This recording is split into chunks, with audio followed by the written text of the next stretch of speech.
Good afternoon, this is Craig Burnt. I was a resident of Butler, Indiana at the northeast end of this railroad that we're going to discuss today. I was born and raised in that town. I now live in Fort Wayne. And this line was the first one that was of interest to me, and I started researching it back in, I'm going to say, the 1980s. I actually did some photographs of it before that, but started researching it in the 1980s and went forward with it. Have been to the National Archives a few times, to the state archives, and every library and newspaper along the entire 94-mile line. So I've collected a good amount of information over the years, and I'm ready to present it here today. At the end of this, there will be an email address that you may use to contact me if you have any questions or want copies of anything. So again, that'll be at the end of this. So we're going to talk about this line, which ran from Logansport up to Butler, and it was first conceived in 1852 and was completed in 1873. At one point in 1854, this line from Logansport to Butler, not yet built, but was included in a multi-line railroad system that was proposed to go from New York to St. Louis. And this map gives some perspective to where the Eel River Railroad was located in the state of Indiana from Logansport to Butler, and its relationship to railroads in the Illinois, Indiana, Ohio, Michigan, Kentucky area. I broke this in corporate history into 4 parts. Part 1, as you can see, is preparation and construction of the line from 1852 to 1873. This railroad had many names over its history, and it started out with the Auburn and Eel River Valley Railroad, which was proposed to be constructed in DeKalb County from the Ohio line to the west line of the county. It was incorporated a year later with the same name, except that it did not have the word "the" at the beginning. Again, Auburn and Eel River Valley Railroad, and that one was proposed to run from the west line of DeKalb County to Logansport. So between the two of them, they proposed to build the entire line as it was eventually built. 1853, it was renamed Logansport, Northern Indiana. 1863, Toledo, Logansport, in Northern Indiana. Then Detroit, Logansport, and St. Louis. And finally, in 1870, it was reorganized as the Detroit, Eel River, and Illinois. And it was this line, the DER&I, that constructed the entire 94 miles, beginning in 1870 and completing in late 1873. And from 1872 to 1873, the section from Logansport to Auburn, not from Auburn to Butler, but just Logansport to Auburn, was part of a 5 railroad system that extended from Detroit to St. Louis. So here we look at the construction timeline for everything. Construction began in September 1870 in Columbia City, and it went in both directions with 2 different construction crews at the same time. In 1871, it was completed from Rowan to Auburn Junction. 1872, it was completed from Rowan to Logansport.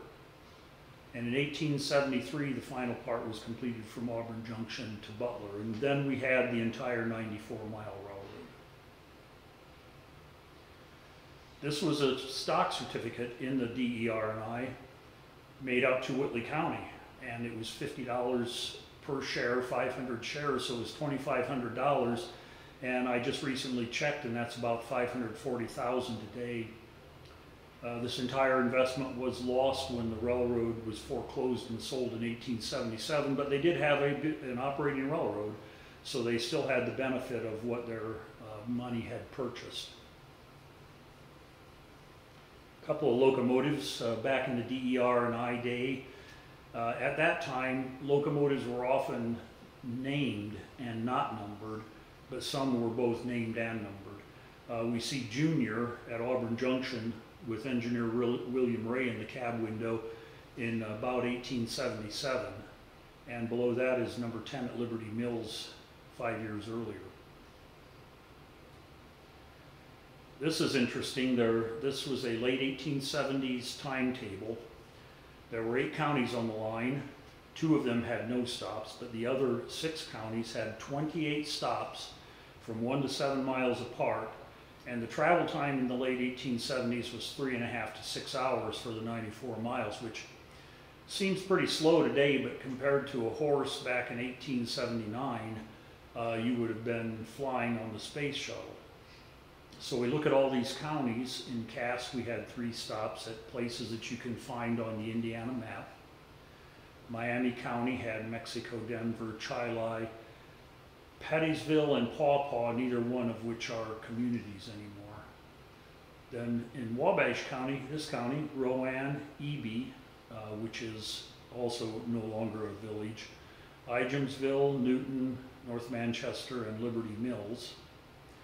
They cut the corner of Kosciuszko County, but did not have any stops there. Whitley had quite a number of them. Collimer, South Whitley, Taylors, Peabody's, which is not the same as the village of Peabody. It was a different location. Columbia City, Collins, and Churubusco. They cut the corner of Allen County. I think it was something like 7 miles of track, but there were no stops. Noble County had Rye and Leato. And then we had the village of Cedar, Auburn Junction, Auburn, Moore, and Butler were the last of the 28 stops. This is an 1886 timetable. By this time, the DER&I was an integral part of the Wabash Railroad's system from Detroit to St. Louis, and it was a high-speed corridor for the day. And on this railroad between Logansport and Butler, they had 16 through trains scheduled every day, 8 east and 8 west, plus all the local trains. So it was a very busy route, and it was a fast run. Take a look at connecting and crossing railroads. They had 16 steam railroads that the Eel River Railroad either connected with or crossed, and then 2 electric interurban railroads. And they're listed on the screen here. Part 2 of the 4-part corporate history was when Wabash Railroad controlled the line. They leased it in 1879, and that lease extended until 1900. In 1877, it was sold and reorganized as the Eel River Railroad. So that was the end of the DER&I. And just because it's a name that people recognize, I always call it the Eel River Railroad. 1879, it was leased to a predecessor of the Wabash Railroad for renewable terms of 99 years. And as I just mentioned, it was a key part of Wabash's fast Detroit-St. Louis corridor. They had a problem that we're going to look at in a minute at Logansport with the connection between Eel River Railroad and the Wabash at Logansport. So they Wabash rerouted trains to Peru and stopped using the Chili to Logansport track. And that precipitated a lawsuit by some very powerful people in Logansport.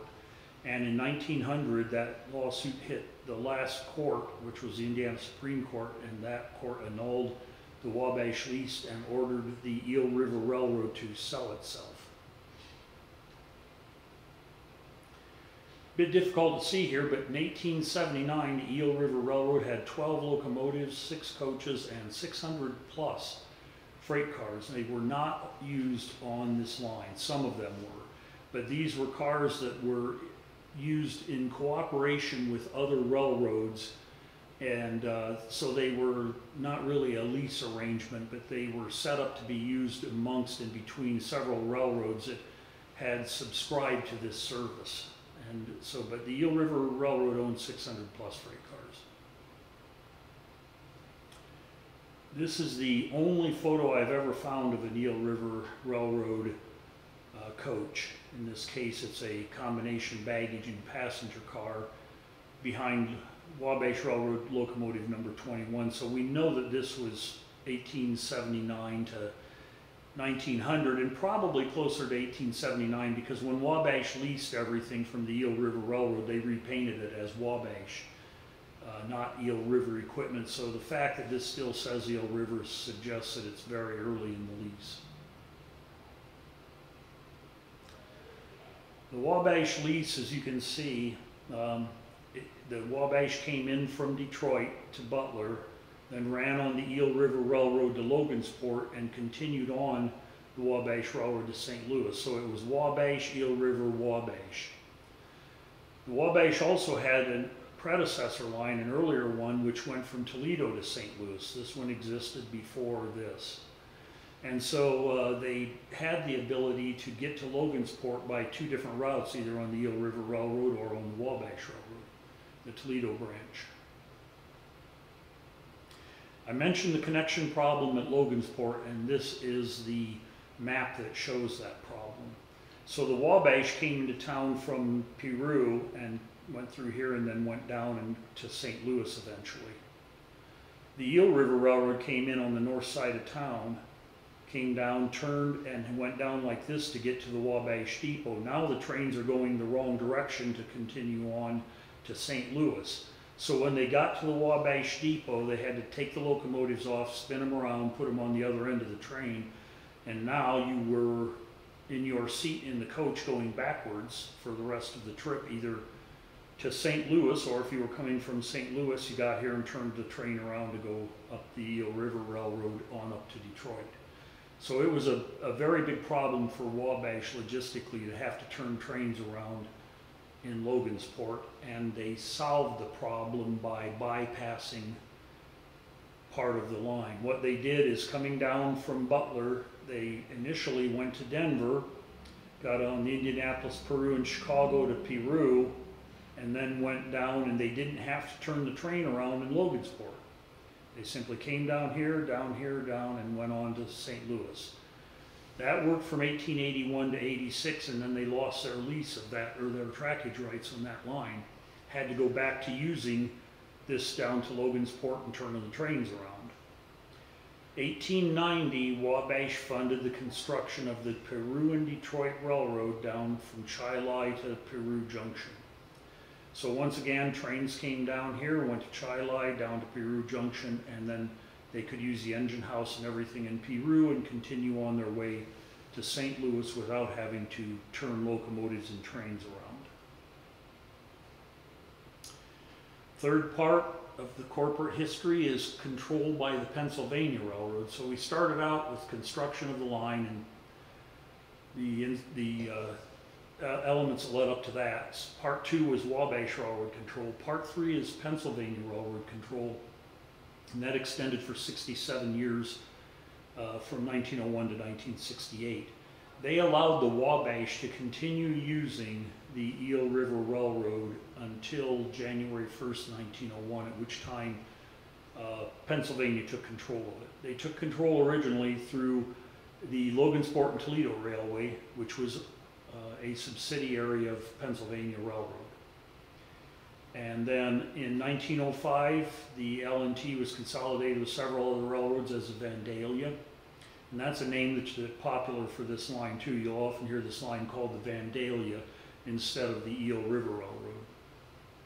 1917, Vandalia and others were consolidated as the Pittsburgh, Cincinnati, Chicago, and St. Louis, which was the Panhandle, was the popular name for it.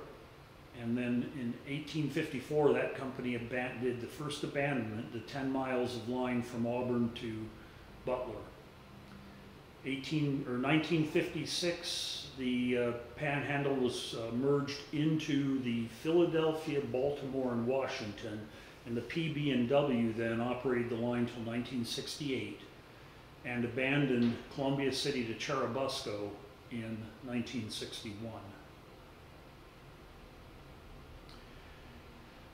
So this was one of the early timetables. Compare this to the 1886 timetable we saw earlier, where you had 8 through trains a day each direction, and here you have 2 through trains a day plus a local. It went from those 8 to 2 in 1901. It went down to 1 round trip daily in 1920, and all passenger service ended on the line. It was done in pieces, starting with the Butler end of it from Butler to Layotto, and then on down to Logansport, so that the entire thing, all passenger service was gone by sometime in 1930. The last part of the corporate history is the era when it was controlled by Penn Central, then Conrail, and between them they made the final abandonments following the Penn Central takeover in 1968, and then some of the line was what we call short-lined, and that's the remaining part that was operated for a few years and is still in place. In 1968, the PB&W was consolidated. Well, everything under Pennsylvania Railroad control was consolidated with the New York Central Railroad, another big transportation mega line, in 1968 as Penn Central, what became known as Penn Central. That operated till 1976, and during that time, and for 1 year after that, Penn Central oversaw 6 abandonments, and it was a huge amount of track. It was everything that constituted mainline track was abandoned by Penn Central from 1968 to 1977. There were 2 remnants left of the main line, little short pieces that were used as industrial service lines. They were just spurs off of other railroads. Conrail took over in 1976 and completed the final 2 abandonments. Those were Columbia City and at North Manchester. And again, those were pieces of the original Eel River main line that had been left in place to serve industries, and they were finally abandoned and taken up. 1984 to 86, 8/10 of a mile of the line in Logansport was acquired by the Logansport and Eel River Railroad Museum, and they operated excursion trains for several years. My information is the last one was in 1992. In 1989, that line was acquired by the Logansport and Eel River Short Line, and they still own that remaining 8/10 of a mile of track in Logansport. They actually have about 1.6 miles or 1.7 miles of track, because they also acquired some that was not part of the Eel River Railroad. So we're going to take a run all the way from Logansport up to Butler, and you'll see that we're starting down here at the Logansport end, and we'll do Logansport, Adamsboro, Hoover, Mexico, Denver, and Chili. Starting with Logansport, this photo is looking north at the tower in the middle of the photograph, which was Van Tower on the west side of Logansport. And there were 6 railroads that converged here going in 4 directions. So it was a very busy place in its day.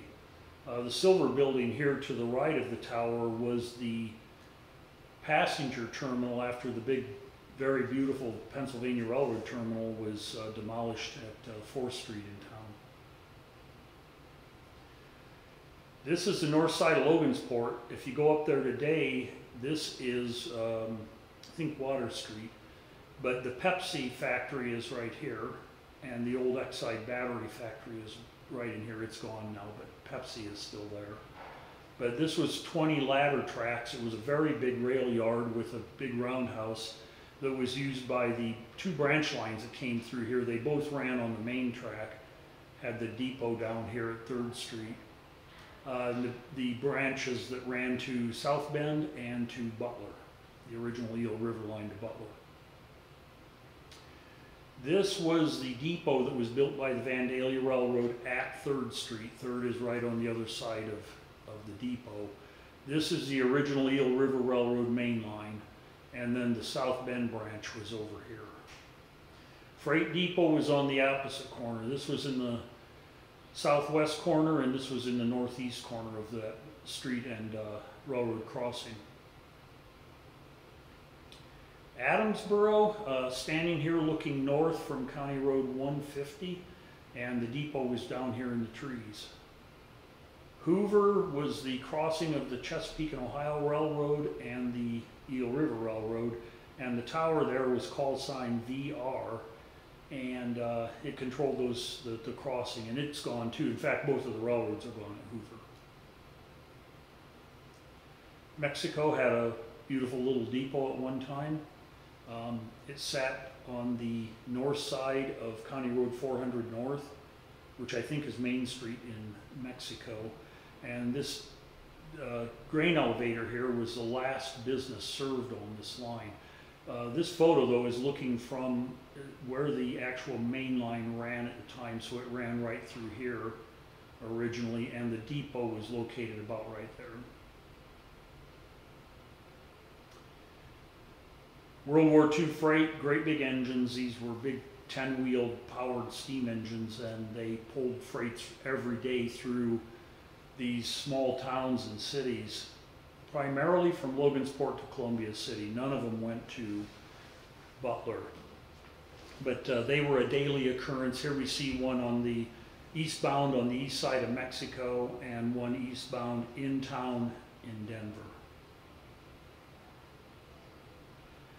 So here we are, Denver. We're in town on the first photo. We're in town at First Street, looking northeast, so looking toward Butler.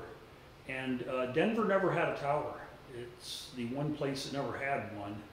And so they always had what we call a smash board and a tilting target. And so the train would have to stop, move the board out of the way, and go through. It was, all trains had to stop at the crossing, going either on the Lake Erie and Western or on the Eel River line. This is in Denver, over on the east side of town at Yorick Street. There was a grain elevator close to Yorick, so you can see that first photo is up in the grain elevator looking southwest. And at that time, Denver had a separate freight and passenger stations at the crossing of the Lake Erie and Western. And then this photo is looking at that same scene today, looking across Yorick Street. Very unusual. This is a fast, heavy Erie Railroad passenger train, the Lake Cities, and it had to divert it because of a wreck up at Akron on the Erie Railroad. They had to come down to Newton and then come over to Denver and turn and go back up the Lake Erie and Western and back up to the Erie main line. But this is a very long, heavy train, and I think you can see that the railroad, Eel River Railroad, was not built for long, heavy trains anymore in 1966, but it seemed to have handled it. Chili, the Eel River Railroad, was not in the town. It was north of the town, had a grain elevator and a depot. Sorry, but I've never seen a photo of the depot. Later years, after the Wabash built the Peru and Detroit Railroad down to Peru Junction to bypass Logansport, they moved the depot down here. And that's this photo here, was the depot relocated to the south end of town. Next section that we're looking at is from Pettysville to Liberty Mills. The lower photo, the photo at the bottom there, excuse me, the house that's behind me in this photo, I talked to the people and they told me that the village had been located where this field is. And I can tell you that is the line of the track. It ran right through. Actually, it went on this side of this street and went back and across the Eel River. Here's Rowan, a very, very interesting photo. This is looking northeast across Chippewa Street, right there. Here's the depot and the big grain elevator that was there at one time. Today they have a nice caboose sitting right here, and the library is on the right. This is that same crossing turned around looking the other way, so there's the latter-day version of the grain elevator that we just saw. The depot would have been over here. And these are those wonderful middle-of-the-street signals that they used to have to stop traffic. So that photo was taken in 1973, and the one at the bottom is the same scene in 2014. You can see where the track crossed the street here. Ijamsville had the longest passing track on the line. So we're standing on the east-west road there. It's looking, County Road 200 West, looking southwest toward Logansport, and then spun around and looked northeast toward Butler. The next stop going up between Igemsville and North Manchester, kind of in the middle of the two of them. It's very difficult to get to it. There's no easy way to go there. You have to park and walk. And there's also nothing there anymore. Was this Newton, which had call sign WN on its tower, and it regulated the crossing of the Erie Railroad and the Eel River Railroad. So here's the Erie toward Chicago, and the Eel River Railroad ran between the depot and the tower. So this view is standing back here looking this direction. We're looking down toward Logansport here. Here's the passing, here's the connecting track to the Erie. WN Tower was out of service at the time of that lower photo. It is gone now. There is nothing out there. If you go out there, you may find roadbed for the Erie, but you won't find anything for the Eel River line. North Manchester had quite a bit of business and a beautiful little depot too. So here we have the passenger depot, the freight depot, and the grain elevator all seen from Main Street. So this is a Wabash Railroad passenger train, so we know it was between 1879 and 1900. And that train is running southwest toward Logansport. It has stopped at the depot. Beautifully manicured depot grounds. It was a wonderful place. Had a work train here. And this building is still standing. I think it's part of the lumber company. And pretty much everything else in this scene is gone now. North Manchester had a tower, but it was never placed in service. And so this was at the crossing of the railroad, and of the two railroads. The upper photo is looking south after a wreck in August 1910, where an Eel River train had fouled the crossing, and a train on the the Big 4 line ran into it and knocked the Big 4 engine off the track. So this other photo below is looking north, and you can see that there were residences on the east side of the track and businesses on the west side of the tower, I mean. So this upper photo is looking north on the Big 4 Railroad. There's the depot that is still standing as the Napa store today. And the Eel River line came in here. It actually crossed over right here, but they turned it and connected it into the Big 4 and took the crossing out in 1975. So here's a train returning from Mexico, and it's coming up and making the turn onto this track right here. After they took the crossing out, there were no more trains that originated for the trip to Mexico in North Manchester. Those trains originated up north at Warsaw and came down and made the trip to Mexico until 1977. Main Street looking north on the Eel River Railroad, about 1970. The passenger depot that we saw in that first photo was down here. So now the freight depot is sitting here. There's no more passenger depot. And this is a connecting track to the Big 4. It made a big U-turn and made a connection to the Big 4. And then the lower photo is a view today of that, looking down this track right here. It ran right through there. So the public safety building is behind us in this lower photo. This is 2nd Street looking northeast when the Farm Bureau Co-op was still standing. And in the lower view is a building that's still standing there today. And maybe the street department owns it. But this north end of that building, if you go look at it, it is that building right there. So you do have a remnant of something that was there a long time ago still standing today in town. Some views up on the campus. This is the west side of the campus in 1973. So the top train is running northwest. It's a local freight. So we know this was before 1975 because they took the crossing out in 1975. Lower photo, the train is running through the Groff and Wayne Streets intersections. So that's a view from one of the dormitories. This is on the north side of campus on East Street.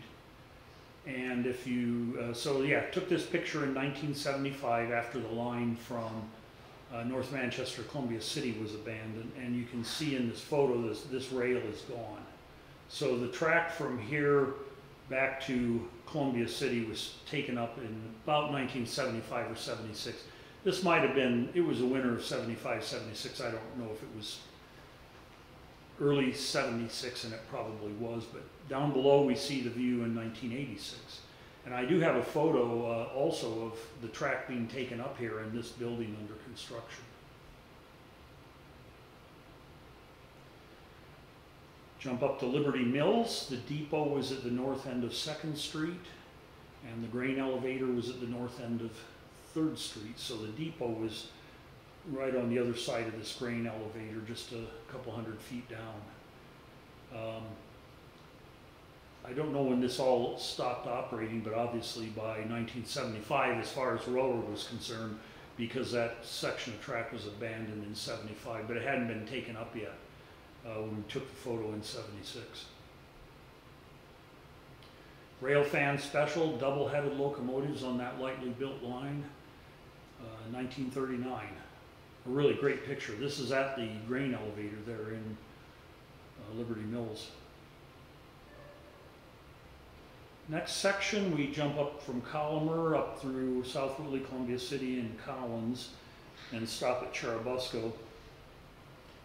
This, from Columbia City to North Manchester, as I mentioned, was abandoned in 1975, and this photo was taken as shortly as possible thereafter because this piece of bridge here was so low that they took it out immediately so that vehicles could get through here, especially farm vehicles and some of the trucks, because you could not ever get them through there when it was running. So for a number of years, this section from here going across the river, this lasted. I think I've got a photo of it in the 80s also, and it was still standing then. Eventually, of course, the steel and iron was good scrap value, so they took it up. It's gone. Get to South Whitley. We are looking toward Fort Wayne. We're looking east on the Nickel Plate Railroad going through town. That one is still in town today. The Eel River Railroad is long gone. The depot is right here on Pennsylvania Street. And that's a big grain mill now. There's huge silos sitting where that depot was sitting. SY Tower was located at the crossing of the Nickel Plate and the Eel River. The first tower was right up here in this corner, northwest corner, and the second one was over here in the southeast quadrant.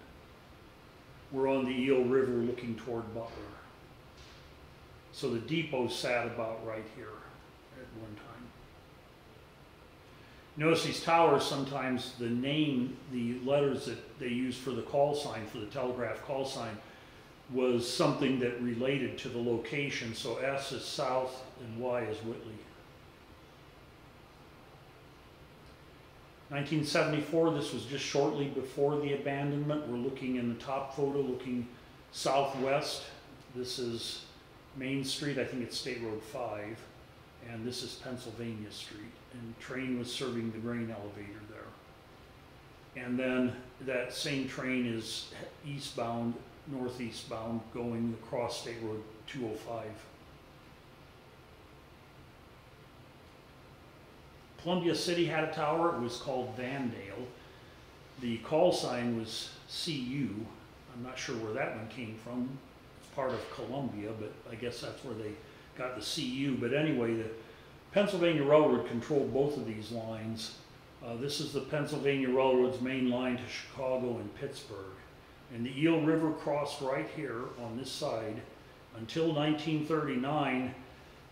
when the Pennsylvania Railroad temporarily removed the diamond. I'm not sure what temporary means because they never put it back in.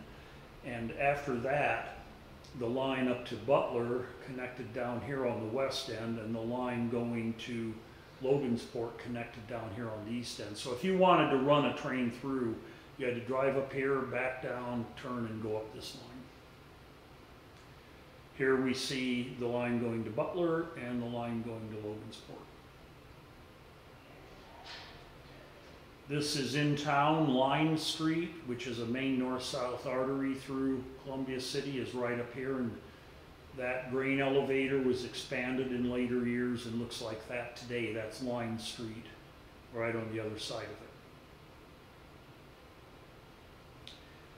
Down at the corner of Ellsworth and Whitley Streets were the depots on the Eel River line.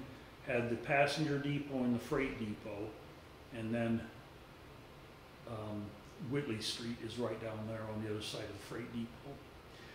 Going there today, I don't have a current photo of it, but there are storage units here now. They chopped all the trees down, took this little park out. But the Eel River main line ran straight down through here, and those two depots were on this corner. That's Bluebell, and it was a customer of the railroad. Columbia City, the woolen mill on Main Street. This was the mill and this was their warehouse, and then the tower controlled automobile traffic across the railroad. And they tore this building down in 2014, and I stood back here behind it and looked this way, so they're demolishing it. This one is still standing, but these piers, they pushed coal cars up on top of this trestle to dump the coal down below so they could use it in their boilers. Then at the northeast end of Columbia City was one of the last customers on the railroad, and this was taken out in 1982, 2 years before the piece was taken out here in North Manchester. And this was a Wayne Feed Mill. It is still standing up on Madison Street, and this was one of the last trains to be operated on the line. Next we go up to the little village of Collins, which was named after the president of the DER&I at the time that the railroad was built. He was an attorney and a judge in Columbia City, and he and his wife were big promoters of the railroad, and they pushed real hard and finally got the thing built. So we're in Collins, and this onion storage building is a terrific looking architectural piece, and very substantial building, made split face concrete block, and it was a truck repair business for a long time, but it's now vacated. That's a current picture there at the top. And you can see the peak of the roof right here in this 1915-ish photo of a circus train, Todd & Sons United Circus train, stopped at the depot in Collins. Churubusco had a fire that destroyed their depot early on, and the Wabash rebuilt it with one of their wonderful 1902 era Victorian buildings, and the Stite Hotel. Today, this is US 33 or Main Street, and the post office is sitting right here today. And this is the parking lot for the post office. Years later, that building was demolished and replaced with this small structure, which is now part of a house in the town. It has been moved, and it's part of a house, and it still looks kind of neat inside. So, and then this was the remnant of the Stite Hotel.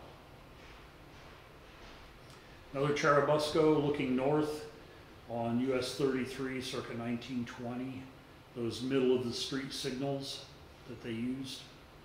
This is the lower picture is the Snyder grain elevator looking northeast. You can see that elegant depot standing down here in the Stite Hotel. And again, there's the grain elevator seen from Main Street. Mulberry Street is there today, and it ran right through here, right in front of this building. It was there at the time, but it wasn't a real crossing street. It was, you could use it to get access to the granary. When these people built this house, they found all kinds of foundation stones from the grain elevator, and they put them over here just as a kind of a decorative wall. Ari has about 2 or 3 houses today. I think it was bigger at the time because this boxcar, former boxcar, was the depot for a while after a fire destroyed their other depot. And this was the post office. This is the last section we're going to look at, which runs from Ari up to Butler. Goes through a couple cities and villages. Layotto was a crossing of the Grand Rapids and Indiana Railroad. It had SK Tower. This is the Grand Rapids in Indiana. This is the Eel River Railroad looking toward Logansport. There was a transfer track between the GR&I and the Eel River Railroad that came right down through here. This freight depot is shared by both. The water tank and the passenger station were shared. Tower, of course, controlled the crossing. Cedar Crossing was one of the electric interurban crossings on the line, and it had a tower that never had a designation. They just call it TNC Crossing or Cedar Crossing, depends on which railroad you consult as to the name of it. It was on State Road 205 and County Road 11, 2 miles south of Garrett. 1929, the electric substation was struck by lightning. The lightning jumped over and got the tower and burned it down. And so they put a streetcar in for people to be able to wait in as they were boarding trains. Auburn Junction, now part of Auburn, is on the south side of the town. It was a very busy place with 4 railroads. The Baltimore and Ohio is these two going to Ohio, and behind us is Garrett. The Toledo and Chicago Interurban ran along County Road 48, the Fort Wayne and Jackson Railroad here, and behind the train was the Eel River Railroad going into Auburn. Looking west toward Garrett on the Baltimore and Ohio, here's the Eel River Railroad, a piece of it right there, and this is the Eel River Railroad going into Auburn. And this end goes to Logansport. A view of the the manufactured gas plant in Auburn Junction, which operated until about 1954 or 55. They converted coal into gas and coke for furnaces, for steel furnaces, steel blasting and so forth. And so the plant was there, and it was served by the Eel River Railroad on this trestle here. Another photo of it down here. Auburn had a nice little depot that was expanded on. This was in the 1890s when it was under Wabash Railroad control. And later on they added a bay window to it, but this was dilapidated when it was about to be torn down. And you notice on Ensley Street here that they had an arrow so cars would be less inclined to run into the building. Auburn Automobile Company built cars there from 1903 to 1933, and a lot of them were shipped by railroad. They would put them into the box cars, and they stood them up in such a way they were at an angle of about 45 degrees inside the box car, and they could get several in there that way. And the last picture in Auburn, it too had a grain elevator. It had 2 of them at one time. It had multiple businesses, very busy town. This is Van Buren Street. Took this photo in the 60s looking southwest, sidewalk, and here's the sidewalk today. Same picture. Village of Moore had a big tile factory. They were common. A lot of communities had tile factories to make clay tile for drainage and sanitary sewers. Had a shelter, nice little village. And the northeast end of the line was Butler, a very busy town, had the New York Central Railroad that ran through and still runs through today, high-speed line from New York to Chicago. And the Eel River Railroad's facilities were over here south of the New York Central, had a large yard, car repair barn, depot. The railroad actually ended in the middle of Broadway right here, just after the depot.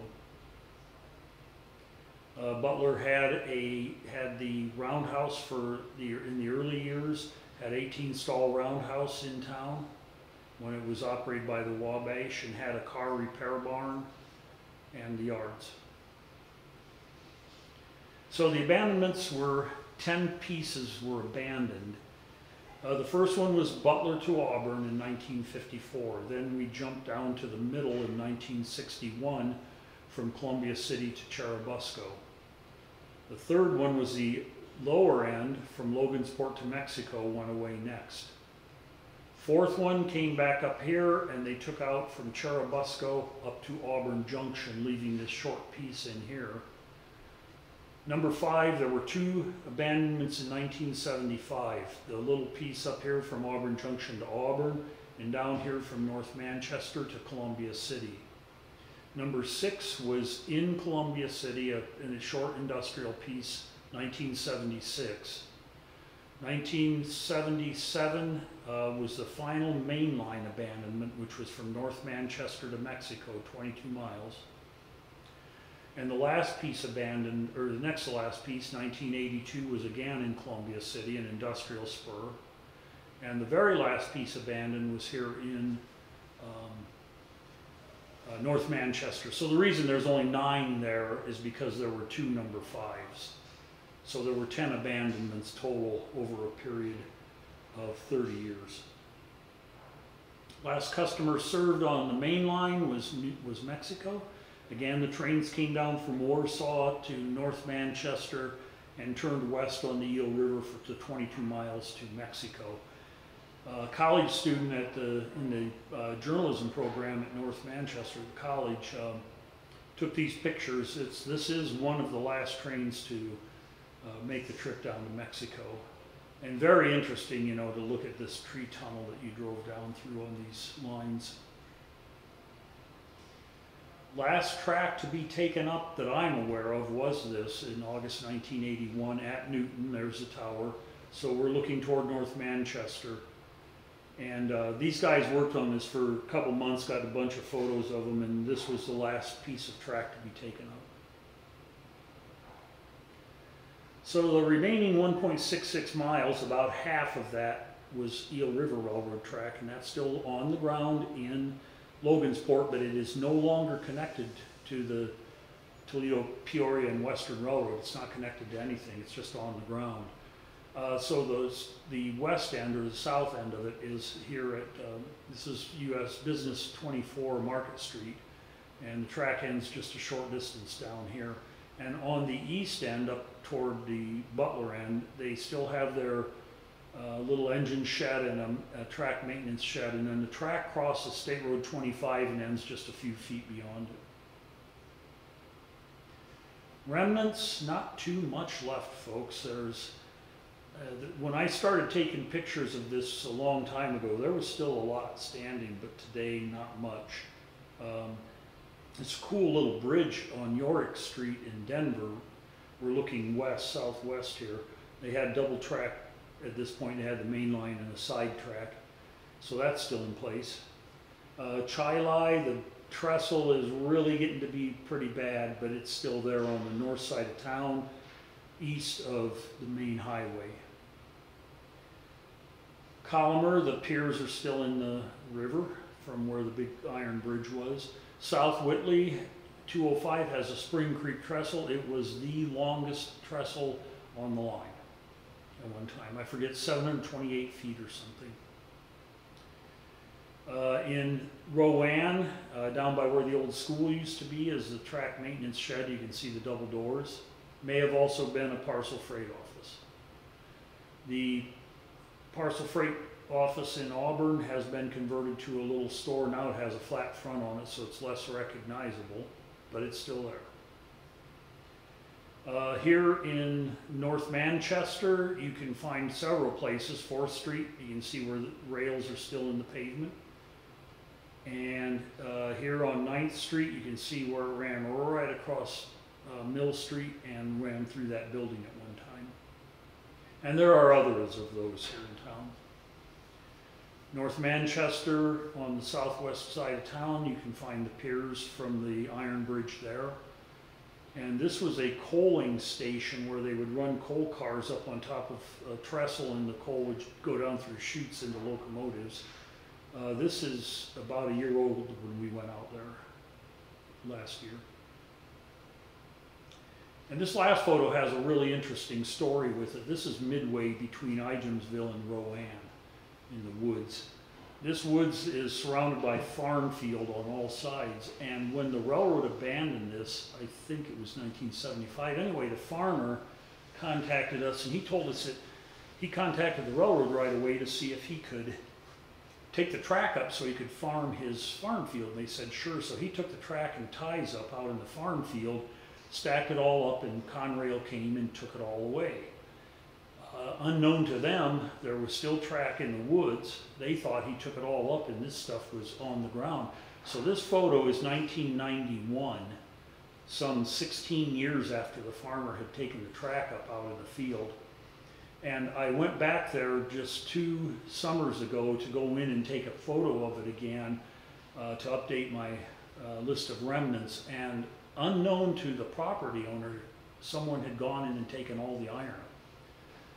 They must have come in from the other side, and he had no idea that it was all gone, but it is all gone now.